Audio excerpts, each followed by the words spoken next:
Bonjour, bienvenue sur les vidéos de Plaisir Arduino, la communauté de géniaux.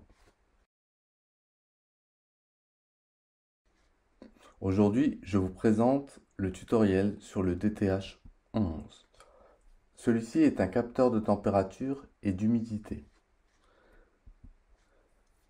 Il est capable de mesurer des températures allant de 0 à 50 degrés avec une précision de plus ou moins 2 degrés. Et avec le capteur d'humidité, il peut mesurer de 20% d'humidité à 80%, avec une précision de plus ou moins 5%. Il est composé de 3 broches, une alimentation, une masse et des signaux de données quand il est monté sur un circuit électronique comme celui-ci. Voilà le schéma. Il est assez simple ce schéma. J'ai utilisé la broche 2, mais si vous avez besoin d'en utiliser une autre au besoin, c'est possible. Concernant le code, on a dans la première ligne 1 inclus la librairie nécessaire à ce capteur qui s'appelle dht.h. Ensuite, on a défini la pin 2 comme la pin de data pour le DTH11 et on a défini le type de DTH, en l'occurrence ici le DTH11.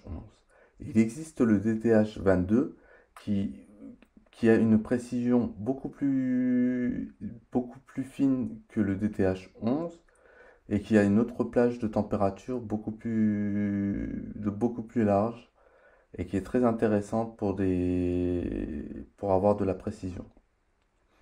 Donc la ligne 8, nous faisons une initialisation du capteur DHT ou DTH. Dans le setup, on initialise le port série et on démarre le capteur DTH. Dans la fonction loop, on va attendre à la ligne 16 toutes les 2 secondes pour prendre la mesure de l'humidité et de la température. Les lignes 19 et 21 vont permettre de récupérer les valeurs de la température ou de l'humidité.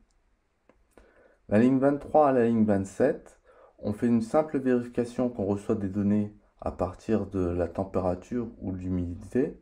Et si ce n'est pas le cas, on envoie un message d'erreur. De la ligne 29 à la ligne 38, nous affichons au moniteur série les valeurs d'humidité et les valeurs de température. Voyons maintenant le résultat final. Alors je me suis amusé à mettre 3 mesureurs de température. Thermomètre. La température de la pièce est de 21,1 degrés centigrades. Voilà, donc c'est à peu près à l'équilibre pour ces 3 modèles. Donc si vous avez aimé la vidéo, partagez, commentez, likez.